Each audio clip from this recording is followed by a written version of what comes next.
سلااو ڕێز بۆ بینەرانی خۆشەویستی بەرنامەی گزین کیوادارم کا ساغ و سلامت بن کەم نزیک دەبینەوە بە 27 ڕەشەمە کارەساتی دڵتەزێن کە بووە هۆی گیان لە دەستانی گوردانی شوان و شەهیدبوونی 72 ئەستێرەی سووری کۆمەڵە ناویان بەرز و ڕێگەیان پڕێبوار بێت بە بەرنمەیەکی تر لە بەرنمەی گزینگ و بە تەوەرێکی تر لەسەر چالاکی خوێندکارانی کورد لە زانستگاکانی ئێران و کوردستان هاتوون و بوونەتە میوانی ماڵەکانتان.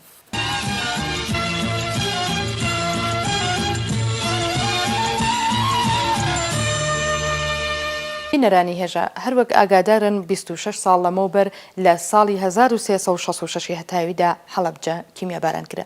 ئەم بمبارانە بەشێک لە کۆمەڵکوژیەک گەورەتر بوو بە ناوی ئەنفال کە لەلایەن حکوومەتی بەعسی عێراقەوە دژی نەتەوەی کورد بەڕێوەچوو. ئەم کارەساتە گەورەیە لە مێژووی کوردستاندا بوو بە هێمایەک بۆ خوێندکارانی کورد لە کوردستانی ڕۆژهەڵات و هەر بەم بۆنەوە لە یەکەم ساڵەکانی دوایی ئەم ڕووداوە دڵتەزێنە چالاکانی خوێندکاری کورد لە زانستگاکانی تاران و تەورێز و دواتر لە زۆربەی زانستگاکانی شارەکانی ئێران و کوردستاندا لەلایەن خوێندکارانی کوردەوە بە بەڕێوەبردننی ڕێوڕسم و سیمینارگەلێکی زانستی کیمیابارانکردنی حەڵەبجە وەکو هێمای دەردی هاوبەش و کۆمەڵکوژی نەتەوەی کورد لەسەری قسە و باس کرا. مەسلەیەکە لێرەدا ئێمە دەتوانین ئاماژەی پێ بکەین تێکڵاوبوونی خوێنی شەهیدانی حەڵەبجە و 72 خەباتکار و تێکۆشەری بزوتنەوەی حەقوازانی کوردستانی ڕۆژهەڵات لە گوردانی شواندا بوون کە ئەمە بەڵگەیەکی حاشا هەڵنەگرە لە هاو خەباتی و دەردی هاوبەشی نەتەوەی کورد لەو کارەساتەدا و ئەمەش بە خوێندنی سرودی سیروان لە ڕێوڕسمەکانی تایبەت بە یادکردنەوەی کیمیابارانکردنی حەڵەبجەدا ڕەنگیدایەوە. هەروەها خوێندکارانی کورد بە بەڕێوەبردننی ساڵڕۆژی کارەساتی حەڵەبجە بەستێنیان بۆ کار و چالاکی ڕێکخراوەتر و ئاشنایی و هاوئاهەنگی بۆ کار و چالاکیەکانی دواتریان لە نێو خۆیاندا لە زانستگاتە فراهم کرد. جێوە بیرهێنانەوەیە لەم ساڵانەی دوایی خوێندکارانی کورد وێڕای یادکردنەوەی کیمیابارانی حەڵەبجە یادێک لە شەهیدانی کیمیابارانی سەردەشت داڵاهۆ و باقی شوێنەکانی کوردستانی ڕۆژهەڵاتیش دەکەنەوە و هەروەها ئەمساڵ خوێندکارانی کورد لە زۆریەک لە زانستگاکانی ئێران ئەم یادەیان بەرز ڕاگرت و بەشێک لە قسە و باسەکانیان پەیوەندیان بە کێشەی کورد بەگشتی هەبوو. ئەمەش سەر ڕای بەردەوامبوونی گوشاری ناوەندە ئەمنیەتیەکان خۆی لە خۆیدا نیشان دەدا کە دەتوانن بە هەستانی دووبارەی بزوتنەوەی خوێندکاری کوردی لە کوردستانی ڕۆژهەڵات هیوادار بن. بەم پێشەکیەوە بە ئاگادارتان دەگەیەنم کە بۆ تاوتوێکردنی کاریگەری کارەساتی حەڵەبجە لەسەر بزوتنەوەی خوێندکاری کوردی و چالاکیەکانی داوامان لە بەڕێز شەهابەدین شێخی ڕۆژنامەنووس و یەکێک لە چالاکانی پێشووی خوێندکاری کورد لە ساڵەکانی دەیەی هەشتای هەتاویدا کردووە و ڕاوبۆچوونیان لەم بارەوە دەپرسین. ئێستاش سەرەتا دەچین و گوێبیستی دوایین هەواڵە خوێندکاریەکان لە زانستگاکانی کوردستان و ئێران دەبین و پاشان بۆ درێژەی بەرنامەکە دەگەڕێنەوە لاتان.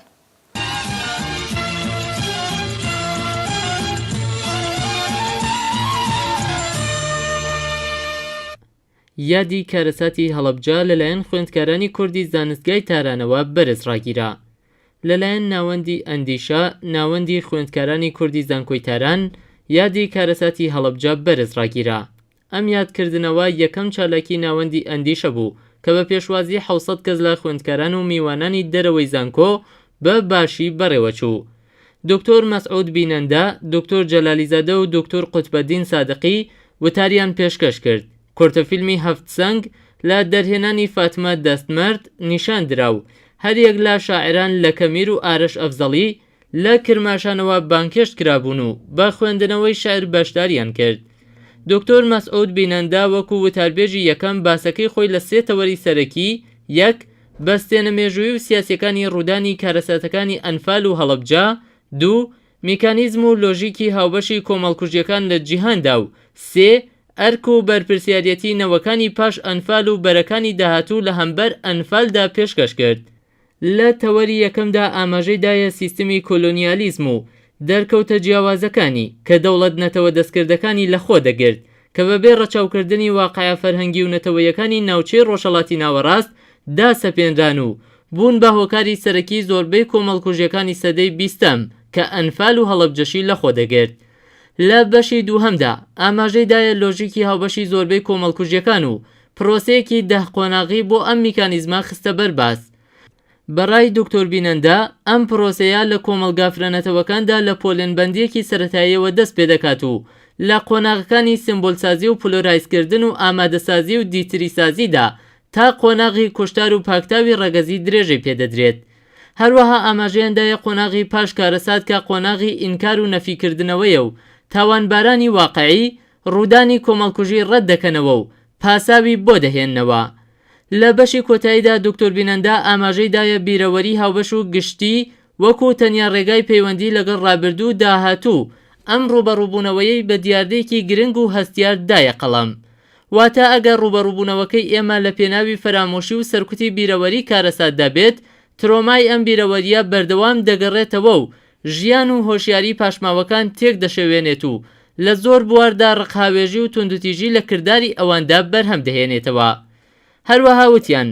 ئاشتیخوازی ڕاستەقینەی کورد لەوێدا دەردەکەوێت کە مام جەلال بڕیاری لە سێدارەدانی سەددامی وەکو تاوانباری سەرەکی ئەنفال واژۆ نەکرد و بەم چەشنە سەلمان دیکە کێشەی توندوتیژی بە وەڵامی توندوتیژانە چارەسەر ناکرێت.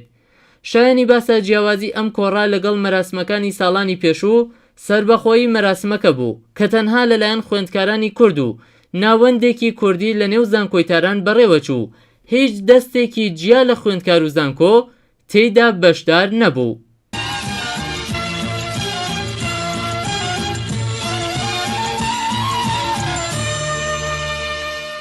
لە زانکۆی کوردستان یادی قوربانیانی کارەساتی هەڵەبجە و سەردەشت کرایەوە. لە بەرەبەری ساڵڤەگەڕی کیمیابارانکردنی شاری هەڵەبجەدا و بۆ ڕێزگرتن و یادکردنەوە لە قوربانیانی کیمیابارانکردنی شارەکانی هەڵەبجە و سەردەشت ڕێوڕەسمێک لە زانکۆی کوردستان بەڕێوەچوو. بەپێی راپۆرتی هەواڵنێریە نێوخۆیەکان 18 ڕەشەممە لە تەلاری مەولەوی زانکۆی کوردستان لە شاری سنا لە ڕێوڕەسمێکدا و بە وتاربێژی چەند کەسایەتی ناسرا و ئاکادمیای کورد و هەروەها نیشاندانی گرتە ڤیدیۆی پەیوەندیدار لەمەڕ کارەساتی کیمیابارانکردنی سەردەشت و هەڵەبجە یادی قوربانیانی ئەو کارەساتە کرایەوە. لە دەستپێکی ڕێوڕەسمەکەدا بەرپرسی زانکۆی کوردستان بە دوو زمانی کوردی و فارسی باسی لە ڕووداوی هەڵەبجە کرد و دواتریش دوو کلیپ لەسەر کیمیابارانکردنی هەڵەبجە پیشاندران. هەروەها لە درێژەدا کورتەفیلمێک لەژێر ناوی پۆتینی پێچەوانە لەسەر کیمیابارانکردنی شاری سەردەشت پیشاندرا و بە وتەکانی دکتۆر ئسکەندەر مورادی، دکتۆر مەسعود بینەندە، دکتۆر مستەفا جەوانمەردی دکتۆرای دەروونناسی، کۆمەڵناسی و یاسا لەمەڕ بەرکەوتوانی کیمیابارانکردنی هەڵەبجە کۆتایی پێهات. لەو ڕێوڕەسمەدا و هاوکات لەگەڵ یادکردنەوەی قوربانیانی کیمیابارانی سەردەشت و هەڵەبجە یادی خۆڕاگری کۆبانێ و هەروەها شەهیدانی شنگاڵ و کۆبانێش کرایەوە. شاری سەردەشت ڕێکەوتی حوتی پوشپەڕی ساڵی 1366 هەتاوی و شاری هەڵەبجەش ڕێکەوتی 25 ڕەشەمەی هەمان ساڵ لەلایەن فڕۆکە جەنگیەکانی وڵاتی عێراقەوە لە سەردەمی شەڕی ئێران و عێراقدا کیمیاباران کران. زۆربەی برینداران و بەرکەوتوانی چەکی کیمیایی شاری سەردەشت پاش 27 ساڵ لەو ڕووداوە هەتا ئێستاش لە خزمەتگوزاری پزیشکی و دەرمانی بێبەرین. هەروەها ژمارەیەک لە شار و گوندەکانی کوردستانی ئێران لە ماوەی شەڕی 8 ساڵەی نێوان ئێران و عێراقدا هێرشی کیمیاییان کرایە سەر کە 3 شاری نۆتشا 3 جار و گوندەکانی زەردا، سەرمیل و دەیرا لە ناوچەی داڵاهۆ لەو ماوەیەدا بۆردمانی کیمیایی کران.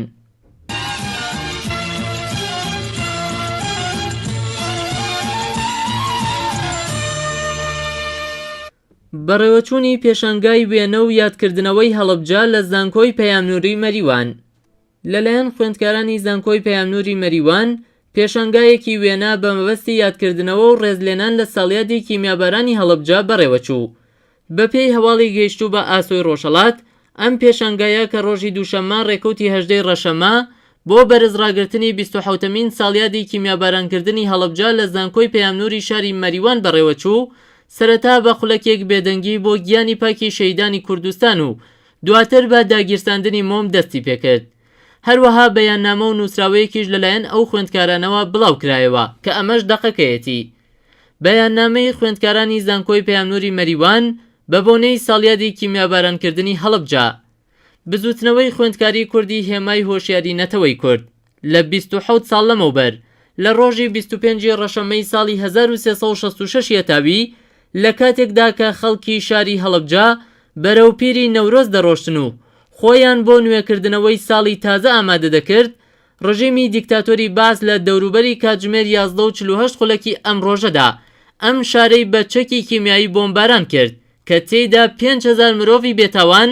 لە ژن و پیا و منداڵ بوون بە قوربانی و بە سەدان منداڵ لە دایکیان دابڕان و بزر بوون و بە هەزاران کەس تا بە ئیمڕۆژ بەدەست برینەکانی ئەم کارەساتەوە دەناڵێن و گیان لەدەست دەدەن. جگە لەمەش تەواوی بوونەوەرانی ئەم شارە لە ناوچوون و هەر لەم ساتانەیشدا بوو کە بە سەدان کەسی شارەکانی سەردەشت و مەریوان و داڵاهۆ بوونە قوربانی چەکی کیمیایی ڕژیمی باعسی خوێنمژ. ئەمساڵ لە کاتێکدا یادی کارەساتی دڵهەژێنی شاری هەڵەبجە دەکەینەوە کە هێشتا ئەم زامە لەسەر دڵی خەڵکی کوردستان و مرۆڤایەتی ساڕێژ نەبوو کە بۆ جارێکی تر نەیارانی کورد و کوردستان بۆ پاکتاوکردن و لە ناوبردنی ئەم نەتەوە بندەستە لە سنوورەکانی کوردستانی عێراق و سووریا بەتایبەت لە شنگاڵ و کۆبانێ لەلایەن بەکرێگیراوانی داعشەوە دەستیاندایە کۆمەڵکوژی و ئەنفالێکی دیکە دژی ئەم نەتەوە زوڵم لێکراوە. بەڵام ڕۆڵە نەبەزەکان و چاونەترسەکانی ئەم گەلا لە کاتی هێرشەکانی ئێستا و ڕابردووشدا لەو پەڕی بێپشت و پەناییدا ئازایانە و بوێرانە لە خاک و نیشتمان و کەرامەتی خەڵکەکەیان بەرگریان کردووە و دەیکەن. ئێمە خوێندکارانی زانکۆی پەیامنووری مەریوان وەکو ئەرکێکی ئەخلاقی و مرۆیی و نەتەوەیی خۆمان بە بەرپرس و پشتیوانی نەتەوەکەمان دەزانین. بۆیە داواکارین: یەک، بۆ ئەوەی کە نەتەوەی کورد لە کۆمەڵکوژی و ئەنفالەکان بپارێزرێت دەبێت گەلی کورد زۆر هۆشیارانە و بەرپرسیارانە و یەکگرتوانە لە بەرامبەر نەیاران و دوژمنان بوەستن. دوو، ڕێزگرتن لە هەموو شەهیدان و قەرەبووکردن بۆ بەجێماوان و کەسانی کەم ئەندام. سێ، پاککردنەوەی ژینگەی کوردستان لە مادە کیمیاویەکان. چوار، بە دوواداچوونی حکوومەتی هەرێمی کوردستان لەلایەنی نێودەوڵەتیەوە بۆ سزادانی تاوانباران. پێنج، دڵپاکی و دڵئاوەڵایی کۆمەلگای جیهانی بۆ پێشگرتن لە هەر چەشنە کارەساتێکی لەو بابەتە. شەش، بە ئاگابوونی نەتەوەی کورد بۆ ڕێزگرتن لەم ڕۆژە و هەوڵدان بۆ کۆدەنگی زیاتر. حەوت، سزادانی بکەرانی سەرەکی ئەم کارەساتە و کەسانی پەیوەندیدار بەم تاوانەوە وەک دەوڵەتانێک کە کاتی خۆی ئەم چەکانەیان بە باسیەکان داوە.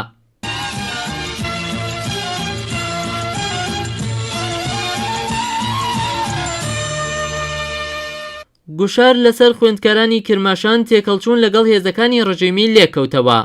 خوێندکارانی زانستگای کرماشان لەلایەن حراسەتەوە سوکایەتیان پێدەکرێت و ئەوەش تێکەڵچوونی خوێندکاران لەگەڵ هێزەکانی حراسەتی لێکەوتوێتەوە. بەپێی هەواڵی مافنیوز، هێزەکانی حراسەت و بەرپرسانی زانستگای ئازادی کرماشان خوێندکارانی ئەو زانستگاییان بە بیانووی بەڕێوەنەبردنی حیجاب خستووەتە ژێر گوشارەوە و هەر بەو بیانوەشەوە ڕێگری لە کچان و کوڕان بۆ چوونە ناو زانستگا کراوە. ئەو گوشارانەی بەرپرسانی زانستگای کرماشان بووەتە هۆی ناڕزایەتی دەربڕینی خوێندکارانی زانستگای کرماشان بەو کردەوەیە و هەروەها تێکەڵچوونی خوێندکاران لەگەڵ هێزەکانی حراسەتی زانستگای لێککەوتوێتەوە. شایانی باسە خوێندکارانی ناڕازی ئەو زانستگایە لە پەیامێکدا ڕایان گەیاندووە لە ئەگەری بەردەوامبوونی بەرپرسانی زانستگا لەسەر گوشار و سوکایەتیکردنەکانیان خوێندکاران لە وەڵامدا ناڕزایەتێکی بربڵاوتر دەردەبڕن و وەڵامی ئەو کردەوەیە دەدەنەوە و هەروەها داوایان لە خوێندکارانی دیکەی ئەو زانستگایە کردووەکە لە ئەگەری بەردەوامبوونی سوکایەتیکردن بە خوێندکاران ئەوانیش ناڕزایەتی دەربڕن.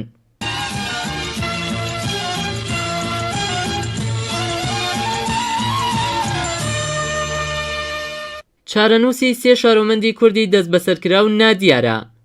بە دوای 35 ڕۆژ لە دەست بەسەرکردنی دوو خوێندکار و شارۆمەندێکی دیکەی کورد هێشتا کە چارەنووسیان نادیارە. بەپێی هەواڵی کەمپەینی بەرگری لە زیندانیانی سیاسی و مەدەنی، هەژار محەممەدی خەڵکی شاری بۆکان و وەفا و سۆران ئازەربار دوو خوێندکاری خەڵکی ئەو شارە ماوەی 35 ڕۆژە بەدەستی هێزە لەباس شخصیەکانی ئیتلاعاتی کۆماری ئیسلامی لە شاری بۆکان دەست بەسەر و تاکو ئێستاکەش چارەنووسیان نادیارە. شایانی باسا وەفا ئازەربار خوێندکاری یەکێک لە زانستگاکانی پارێزگای ورمێ و سۆران ئازەرباریش خوێندکاری زانستگای شاری مەهابادە و ئەو دوو خوێندکارە کووردا لەگەڵ هەژار محەممەدی لە نێو ماڵی باوکیان دەست بەسەر کراون و بەپێی ئەو هەواڵە ئەو سێ شارۆمەندە کووردا لەلایەن هێزەکانی ئیتلاعاتی کۆماری ئیسلامیەوە ئەشکەنجە دراون. جێگەی باسا بنەماڵەی ئەو سێ شارۆمەندە کووردە دەست بەسەر کراوە لە ماوەی 35 ڕۆژی ڕابردوودا بە بەردەوامی سەردانی دامەزراوە ئەمنی و دادوەریەکانی کۆماری ئیسلامیان کردووە، بەڵام تاکو ئێستا لەلایەن هێزەکانی کۆماری ئیسلامیە وەڵامێکیان نەدراوەتەوە و ئێستاکە هیچ زانیاریەک سەبارەت بە بارودۆخی تەندروستی ناوبراوان لەبەردەستان نییە.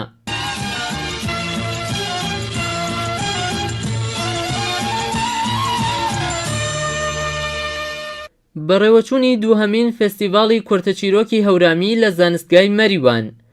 دووهەمین فێستیڤاڵی کورتەچیرۆکی هەورامی لە زانستگای پەیامنووری مەریوان بەڕێوەچوو. بەپێی هەواڵەکان دووهەمین فێستیڤاڵی کورتەچیرۆکی هەورامی بە بەشداری نووسەران، شاعران و لێکۆڵەرانی کەلتوری پارێزگاکانی سنە، کرماشان و ئیلام لە زانستگای پەیامنووری شاری مەریوان بەڕێوەچوو. ئێحسان ئەتابەک بەرپرسی بەڕێوەچوونی ئەو فێستیڤاڵە بەدوای ئاماژەکردن بەوەی کە لە ساڵی ڕابردوو یەکەمین فێستیڤاڵی کورتەچیرۆکی هەورامی لە شاری نۆتچە بەڕێوەچووە ڕاگەیاند. بەدوای پێشوازی گەرمی چالەکانی کەلتوری و شاعرانی کورد، ئەم جارە بۆ دووهەمین جار ئەم فێستیڤاڵە بە 48 کورتەچیرۆکی هەورامیەوە بەڕێوەچووە کە 5 دانە لەو چیرۆکانە بە زمانی هەورامی وەرگێڕاونەتەوە و باقیەکەشیان لەلایەن بەشدارانی ئەو فێستیڤاڵەوە نووسراون. ناوبراو لە درێژەدا ڕاگەیاند. یەکێک لە هۆکارەکانی بەڕێوەبردننی ئەو فێستیڤاڵە پەرەپێدانی نووسین بە زمانی هەورامی و ڕاگررتنی کەلتوری هەورامانە و هەروەها بەدوای دەستخۆشیکردن لە چالاکانی کەلتوری شارەکانی نۆتچە، پاوە، ڕەوانسەر، کامیێران، سنە، ئیلام و مەریوان وتی سێهەمین دەوری ئەو فێستیڤاڵە ساڵی داهاتوو لە شاری نۆتچە بەڕێوە دەچێت.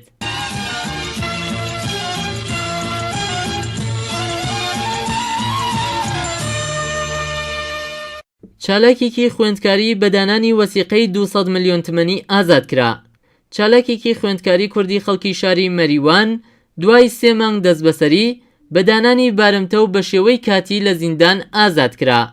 بەپێی هەواڵی هەواڵنێریە نێوخۆییەکان ڕۆژی سێشەممە ڕێکەوتی 19 ڕەشەمە ڕێبوار کامرانیپور چالاکی خوێندکاری کورد دوای 3 مانگ دەست بەسەری لە زیندانی ئیدارەی ئیتلاعاتی شاری سنەدا بە شێوەی کاتی ئازاد کراوە. ئەو هاوڵاتیە کووردا ڕێکەوتی 19 سەرماوەز پاشەوەی خۆی بە ئیدارەی ئیتلاعاتی سنە ناساندبوو دەست بەسەر کرابوو.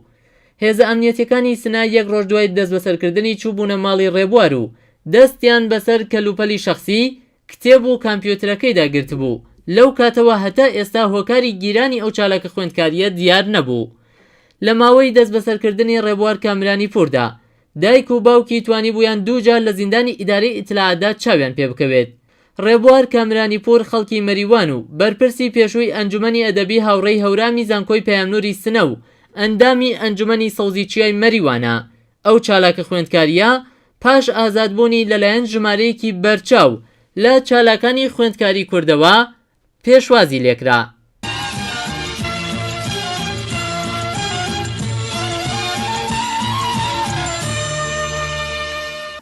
کاک شەهاب، ئێوە وەکو یەکێک لە چالاکانی پێشووی خوێندکاری کورد کە لە ساڵەکانی دەیە هەشتای هەتاویدا لە کار و چالاکیەکانی پەیوەندیدار بە بزوتنەوەی خوێندکاری کوردیەوە بوون و لە بەرچاوترینی ئەو چالاکیانش بەڕێوەبردننی ڕێوڕسمگەلێک تایبەت بە یادکردنەوەی کارەساتی حەڵەبجە بوو. لێرەدا خوشحاڵ دەبین تەوزیحاتێکمان بۆ بدەن سەبارەت بە هۆکارەکانی هەڵبژاردننی ساڵڕۆژی کارەساتی کیمیابارانکردنی حەڵەبجە لەلایەن خوێندکارانی کوردەوە بۆ یادکردنەوە. ئایا ئەم هەڵبژاردنە هێمایەکە لە دەردی هاوبەشینەتەوەی کورد؟ سڵاوی ئەو هەڵکارانتان و بینەرانشتان بکەم. پاشان بڵێم بەڵێ وەکو ئاماژەتان پێکرد ڕەنگە هێمایەکی نەتەواییتی بێ، بەڵام ڕەنگیشە بە حەڵت ئەو تێکەڵایەتی نەتەوەییە زۆر شاید بڵێم باری کۆمەڵایەتی، باری کەلتوری، باری فلانەکەی لە ئەوڵەوە لە باری سیاسیەکەی زیاتر بوو. یعنی وەکو خۆتان لەبیتانە لە کۆڕەوەکانە بلاخرێمەوە تێکەڵایەتی مابوو، یعنی لەگەڵ ئازارانەی باشووری کوردستان ئێمە تێکەڵ بووین و ئەمانزانی وە خۆ خۆزانی هەم پەیوەندی نەجێر پەیوەندی نەتەوەیی، پەیوەندی قەوم و کەسی و ئەو شتانش هەمووی بوو. ئەو کارەساتیشە کەوت لای هەر کوردێک، کارەساتی هەڵەبجە کارەساتی بوو لە شارێکی کوردی ڕوویدا بوو لەلایەکی لە دوژمنەکانمانەوە. ئێستا فەرقی نەبوو لەو شوێنە لە عێراقا بوو، لە دەوڵەتی عێراقەوە ئەو شتە لەگەڵ کورد باشووری کوردستانێکی لە شارەکانی باشووری کوردستان کراو. ئەمە جیا لەوەی کە ڕەنگە بڵێن چزانم وەکو پرسە و سەرخۆشیەک ئەبوا هەر ببوایە وەلە خوب لەلایەن خوێندکارانەوە ڕێوەسمێکی ڕێکوپێکی پێدرا و ڕەنگە ئۆرگانیزاسیۆنێک یا سازماندهیەکی ڕێکوپێکتری بۆ کرا و بەئیسڵاح هەر ساڵێ زیاتر خوب لە دانشگاکانی تاران و دوایەوە لە دانشگاکانی زانکۆکانی شارەکانی تێکی خوێندکاری کوردیان بوو جیا لەو ئازیەتباری و یادکردنەوە و بیرکردنەوە ئەمانە ڕایەک یعنی ببوو بەرنامەی کە ڕایەک ساڵانە خوێندکارە کوردەکان لەسەر پرسێکی سیاسی خۆیان کلۆ بوونەوە ئەمە نەتەنیا خوێندکارە کوردەکانی کردەوە بەڵکو وەکو چۆن ئەڵەن نەکاڵەن گروهێکی مەرجە ئەوکو شوێنێکی بەئیسڵاح سەرچاوەیەک بۆ ڕوانین خەڵکی کوردی لە ڕۆژهەڵاتە ڕەنگە تێوەی کردبوو بە تابلۆیەک کە تمشای بکە وەکو خۆتان ئەو ساڵانە نوێتیان شەمە نەکرد کە بۆ ئەم دانیشتانە جیا لە خوێندکارەکان خەڵکی دەرەوەی مەسەلەن زانکۆ چالەکانی سیاسی ڕۆژنامە نووس فڵان ئەمانش ئاهاتن و هەروە بەتایبەت خەڵکی عادیش هاتن بەشداریانەکە ئەنی ئامادەگیەکش هاتبوو کە باشە ئەم ساڵ کۆبوونەوەی یادی هەڵەبجە لە بەئیسڵاح زانکۆی تاران لە عەلامە لەکوێ لە هەمەدان لە تەبرێز چۆن بەڕێوەچێ و چیە کرێ کەوتم لەبەر ئەوەی کە ئەو کارەساتێک کە بەسەرێمە هاتوو لەسەر ڕوانینێکی سیاسی بوو دیارێکە پرسی سیاسیشی دامەزان و ئەم بیرکردنەوەی سیاسیە چون بەتابەت ئەوە ئەزانن لە ساڵەکانی داهەی 1360 دوای شەڕی ئێران لەگەڵ کوردستان و دوای شەڕی عێراق لەگەڵ ئێران ئەو سەرکوت و ئەو گشتارێک لەسەر کورد بوو خب زۆر لە چالاکیە مەدەنی و سیاسی و ڕۆژنامەنووسی ئەمانە چ بووە لاەوە و ئەمە ڕەنگە یەکێ لەو بیانوانە بووکە لەو خاڵانە بوو کە ئاراستەکردنەوەی جارێکی تری پرسی کورد لەلایەن بڵێن قشری یاچینی ئێلیتەوە لەلای خوێندکارەوە فڵانەکرا وتم بە ئیزافەوە کە ئۆرگانیزاسیۆن و سازماندەهیەکی دروست کردی بۆ ڕەنگە نەک زۆر بە شێوەیەکی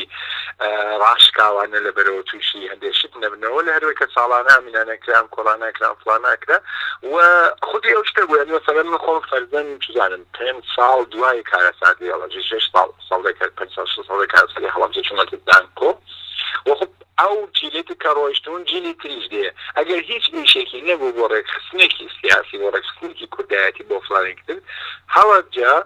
جالەوەی کە خۆ وتن وەکو پرسێکی سیاسی ئەوە بەرزۆ کراوێتەوە ئەو بەیانوێش باش بوو لە چون لەوەی شەڕی عێراقا بوو ئەو بیانوش باش بوو کە وەکو مەسەلەنێکە لە جنایەتەکانی سەدام هەمیشە بەرزەکراوە و دەسەخرا سەر ئەوە و لێ خۆتان زانن لە پاڵیە زۆر شتتر هاترەوە گۆڤارە کوردیەکان هاترەوە گۆڤارە خوێندکارەکان هاتنەدرەوە ئەو وتم ئەو دامەزراوە و نەهات و فڵانانە کە زۆریش نەڵێن ئەو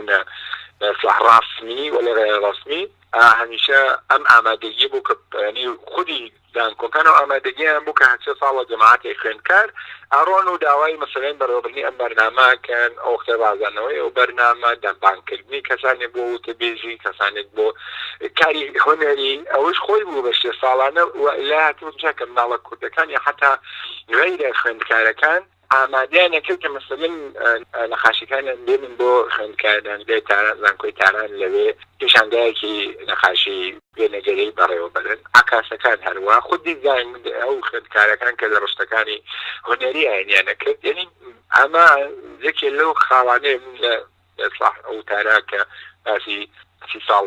ڕۆژنامە نووسی کوردستانی ئێران لە دوای شۆڕشی ئێرانەکەم بەشێکی لەو خاڵک باسی ئەو ئەنجومەنە ئەدەبیانم کردە باسی ئەو کانون دانشاوندی ئەدەبیانم کردە باسی ئەو مەجللانم کردە لەبارەت سێزەکەم یەکێ لە خاڵەکانیشی هەر بەڕێوەبردنی ڕێوەڕەسمی یاد و هینی هەڵەبجە بووە کە باشێک لە بزوتنەوەی خوێندکاری کوردی وەکو بەرنامەیەکی تایبەت و هەمیشەگی ئەمەی بوو کە ساڵان لە ئایان لە داهاتوێکی نزیکترا دوای بڵێن وەکو نمونە دوای مەسەلەن قۆڵ بەسکردنی بەڕێز ئۆجالان هەندێک تری پێداخە بوو دوای مەسەلەن جیلێکی خوێندکاری نوێ و یا چزانم ڕەنگە ڕۆشنبیرێکی نوێ و ئەو نانەگەر لە بێتانی باسی مۆدەرنە و پۆستمۆدەرنە و فڵانەکرا چزانم چینی لێ بۆ کۆنگرێسی یاریینەکەەوە یعنی هەمووی لە خاڵی ئەو هینی هەڵەبجەوە هاتەوە بۆیە لەو ساڵانە کە ئێمە کردوێتە چەندێک 2 ساڵ خودی حکومەت دەستیگر بە بەرکردن دەستیگر بە عەزیەتکردن دەستیگر بە چکولەکردنەوەی ڕێوەڕەسمەکانی ئێمە جارانەگە لەگەڵەوەترین ساڵۆنی خوێندکاری زانکۆی تارانە بەڕێوەمانە ئەمە ساڵۆنێکی بچکۆلیان تێدا جاریبەر دیرێکیان تێداین ئەمانەی ترۆ بشتی تریشی لێ بووە بەڵێ بۆکو ئەمەش تەجربەیەکە ئەزمونێکە من ناتوانین بڵێن خۆمان بەخاستە بزانین یا ئیدانی ئەو بەشەکانی ترکین ولی ئەم شتە دیارە و دەرکەوتووە و سلماوە کە کوردی ڕۆژهەڵات بۆ کێشەنەتەوەی دیگەر ئامادەگیەکی خۆپیشاندان یا ڕێئەکسیۆن نیشاندانی زۆرتر بووە ئەوە بۆ هەڵەبجە وای کرد ئەوە ساڵانێتر بۆ ئۆجالان وای کرد بۆ بەسەر سەر و کۆماری مامجلال وای گەنیم بۆ هەر شتێکە خاص یا خراپ خۆشیە ناخۆشی ئەو ئامادەکاریە بۆەوە ئێستا بە هەڵباسەکەمان هەڵبجێ بڵێ ئەو جیالەوەی کە ئەم شتە بوو بەڵکە ڕەنگە ڕێ بوو بە ئۆرگانیزاسیۆنێ بۆ بجووتنەوەی خوێندکاری کوردی کە پرۆگرامێکی لانیکەم ساڵانی ببێت.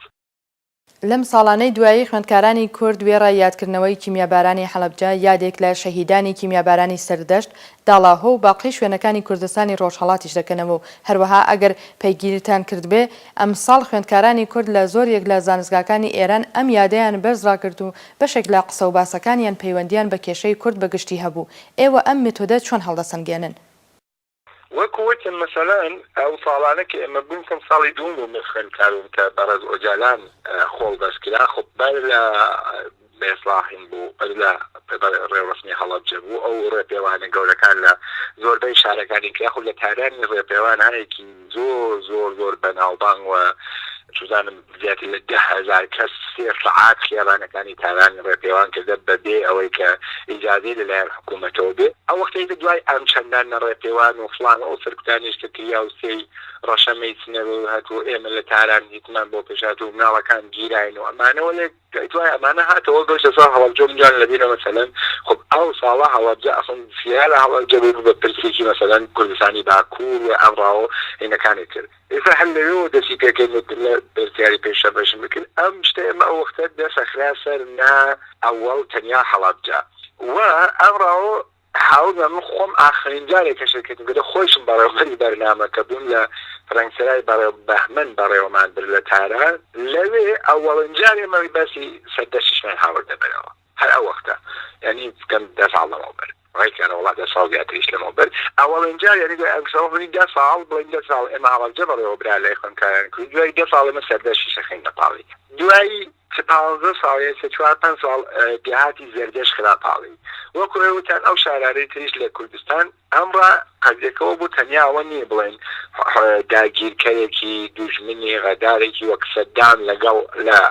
ئەو جۆغرافیا سیاسیە کە ناوی عراقی بوو ئەمە چیە یعنی تۆ چونکە پەیامێکە دەی یعنی نیشانەیەک سمبولێک ئاماداتی بۆ ئەو کەسێکی خوێنێت ئەو کەسێکە ئاگای لێر ئەڵی کاکە بووە من هەڵەبجە و سەردەشت وەک یەک وایە زایدا دیهاتێکە زۆری چکولەیە وەڵا هەر یەک وایە کارەساتەکە چیە کارەساتەکە بەناو کوردایەتی و بەسەر کووردا هاتووە دیارە بۆ سەدام نە سەردەشت فەرقەکە نە هەڵەبجە چون ئەو ژمارەتێکی لەگەڵ کووردا بووە یعنی وەکو پرۆژەیەک لە پرۆژێشن وەسایدی کورتۆ بەناو کوردەوە بەڵاوە سەردادێ ئەم فەرمایشەیە وەکە لەم پرسیارەکان ئاراستان کرد ئەوەیە کە ئەم پرسە بە زۆر زیرەکیەک و زۆر نوێکی زۆر نەرمەوە لە هەڵەبجە هاوردراوەتەوە ناو ئەوڵەن کوردستانی ڕۆژهەڵات کوردستانی ڕۆژهەڵاتیان بەدەوەرزۆ کردەوەتەوە پرسی سیاسی کوردستانی ڕۆژهەڵات دێتە بەرەوە بە پرسیارە مەدەنی و چوزانم مافی مرۆڤ و ئەمانەوە لە تۆ پرسەکە سیاسیە هەرچێکی لێکەی ئەمەیسە وەکو کەوانێکش بێژم ئێمە ئەبێ لەبین ماجە ناتوانین مافی مرۆڤ لە مانای سیاسی خاڵێکی نقطە یەکی لە مافەکانی مرۆڤ مافە سیاسیەکانێتی و وەختێک کە سیاست مافەکانی مرۆڤ لە ناو ئەباوەتۆ لەبەر مەسەرەن کێشێکی سیاسی ناوەکە لەبارەتی مەسەرەن ئێمە نابێت بینی نەخوارەوە ئاستی جەماعەتی قوربانی وەکو لە نێکا باسم کرد ئەمە نابێ و ئەڵبەتە خۆب لەوەی شترازانی لە گفتمان لە گوتاری باوکەڕەوە بەس نەزانم بناوێنەوەمانە بۆ ئەوەی گوتارێکی مەسەرەن خەبات جیاوانی پێ بکەین خەریکە ئەم ئاستا لە جایفەکەتان بژم ئەکەریکە لەو ئاستەوە گەیشتی بە گوتارێکی خەبات جیاوی گوتارێکی پرسیارکە گوتارێکی نیشاندەر و گەشەکان متەوایەتی کاتەوە ئەمە زۆر گرنگە. وەکو دوایین پرسیار بەڕێستان دووبارە چالاک بوونەوەی خوێندکارانی کورد لە زانستگاکانی شارەکانی کوردستان و ئێران بە گرتنی سمینار بڵاوکردنەوەی گۆڤار و کۆبوونەوەی ناڕزایی چۆن هەڵدەسەنگێنن؟ ئایا دەتوانین بە هەستانی دووبارەی بزوتنەوەی خوێندکاری کورد هیوادار بین؟ شاکن لە جۆغرافیای سیاسی ئێرانە کوردستانی ڕۆژهەڵاتی کوردستانیش بەشێکە لە جۆغرافیای سیاسیە ئێمە یەک دانە ڕاستەقینەمان هەیە کە هەتا دژمنەکانیش نافاینیکن کە هەمەسەکی سیاسی نەتەوەی کورد یا حتا ئاو جۆغرافیا سیاسی کورد ئێرانە هەیە لەگەڵ تەواوی مابەقی جغرافیەکە جیاوازی هەیە یعنی سگەلێکی هەمەسیگی سیاسی وجودی هەیە کە ئێمە هێشتا بینین ساڵانە لانیکەم ڕایەک دوان ئێمە چیەکەین مانگرتنەکەین مانگرتنی گشتیەکەین نە یەک شار نە دوو شار ڕایوا هەیە لە مابەدەوە تا کرماشان و ئیلام ئەگەر کێشێکی تایبەت بێ مەسەلەن وەکو ئەو ساڵی کە شەهید سوانە سێقادر بەو شێوە نائینسانیان کوژرا خۆتان لەبیرتانە لە ئیلانەوە کرا هەتا ورمێ ئەگەر شەهید فەرزاد شەهیدە بێ ئەگەر ئەحسانی فەتاحیان ئەداهان بێ ئەگەر فلانە بێ ئەو یەک نەهەیە و ئەمە یەک واقعیەتە کە ئەم هەمبەستگی ئیجتماعیەکە یا هەمبەستگی کۆمەڵایەتێکە یا هەمبەستگی یەکگرتووی کۆمەڵایەتێکە یا یەکگرتووی سیاسیەکە کە ئەگەر کۆمەڵناسە وەکو یوسوفی ئەبازەری لە ئێرانە باس لە هەڵوەشانەوەی ئەم یەکگرتووی کۆمەڵایەتی و هەمبەستگی کۆمەڵایەتی سیاسی ئەکە لە کۆمەلگای ئێرانە هەم هاوکات ئەگەیان نێ لە کوردستانی ئێرانە ئەمشتا هەیە بە سوورەت یعنی پتانسیەرێک و بە سوورەتی تەجروبە و سوورەتی ئەزمونە و سوورەتی یەکدانە بەرنامە هەیە بەردەوام هەیە کە ئەمە هەیە لەناو خوێندکاری کوردیشا هەیە ئەمشتا ئەم کوردانی کۆمەلگاکات و پتانسیەرێکی فات هەیە و ئەمەڵی پێەکەی و دیارە ئەو خوێندکارانش مناڵی ئەو نەتەوە مناڵی ئەو کۆمەلگایەن ئەو کۆمەلگا سیاسی کۆمەلگای سیاسی کوردستانی ئێران یعنی من ئێستا خۆزانم پارێزگای کوردستانی ئێران یا کوردستان یا ڕۆژهەڵاتی کوردستان زۆر جیاوازن لە تەواوی بەشەکانی تری کۆمەلگای سیاسی ئێران ئەویش جیاوازەکە ئەوان هێشتا بە حەزبی دەوڵەتی کارەکەن ئێمە هێشتا بە حەزبی نەتەوەی کارەکەین ئاکابارە سیاسیەکانمان ئێمە ڕۆژنامەنووس و چالاکی مەدەنی و مافی مرۆڤ و کەسایەتی خەڵکەمان کارەکەن ئەوان ئەو نەهایەتەن لە باشترین ئاسیا NGO-کانیان کارەکەن کە دیسان و لایەن دەوڵەتوەرگی پێکرێت ئەوە کە فەرمایشتەم بڵێ ئەبێ ببین ئەم یەکگرتوویە لەناو خوێندکارەکانیشا هەیە ڕەنگە بە شێوەیەکی زۆر ئۆرگانیزاسیۆن شدە نەبێ شوێنێکی ناوەندینی بڵێ ئاغا هەمووتان فەرماندەهی بکایان بکەیت فاقەم زۆریش باشترە کوانیە بەڵکو نەوعی ڕوانینەکە نەوعی لەباری هەستەوە بگری تا نەستەوە بگری لەباری ئەحساسیەوە بگری تا باری عقلی بگری تا باری تئۆری بگری و تاری پراکتیک ئێمە ئەم شتە ئەبین ئەمە تا وەختە هەواڵەکان نیشانیان لە هەموو زانکۆکان لە هەموو زانستگەکان ئەم شتە بەڕێوە ئەچێ و لە هەموویشی ئەم شتەکەم چەند خاڵانە کە ئێمە ئیشارەمان پێکرد لە ئاستی پرسەداری و ئازیەتباریەکی تۆخەوە دێت بۆ ئاستێکی مەسەلەن پرسیارکەری لە پرسیارداری لە پرسەداریەوە کێتە پرسیارگەری ئەمە نیشانەوەیە کە ئەم یەکگرتوویە هێشتا لەناو ئەو کۆمەلگا هەیە ئەگەر کۆمەلگاکە خوێندکاریدا ئەگەر کۆمەڵەکان ڕۆژنامەنووسیدا ئەگەر کۆمەلگای ژنان بێ و ئەگەر کۆمەلگا بە سوورەتی گشتی هەموو لایەنەکان بێت من وازانم ئەوەش دیسانم نیشانەیەک کە ئەم یەکگرتووی کۆمەڵایەتی سیاسیە لەناو خوێندکارانیشا بەردەوامە و جێی دڵخۆشیە بەڵێ بینەرانی ئازیز بەم شێوەیە گەیشتینە کۆتایی بەرنامەیەکی دیکە لە بەرنامەکانی گزینگ خوێندکارانی هێژە هەروەکە لە کۆتایی بەرنامەکانی ڕابردوو ئاماژەمان پێکردووە ئێوە ئازیزان دەتوانن لە ڕێگەی ئادرسی فەیسبوک و جیمێلی ئێمەوە هەواڵ و ڕەخنە و پرسیار و پێشنیارەکانتان بگەینە دەستمان لێرەشدا و بەم جۆرە دەگەینە کۆتایی بەرنامەکە شەو ڕۆژێکی شاتان بۆ باوە دەخوازین و ماڵاو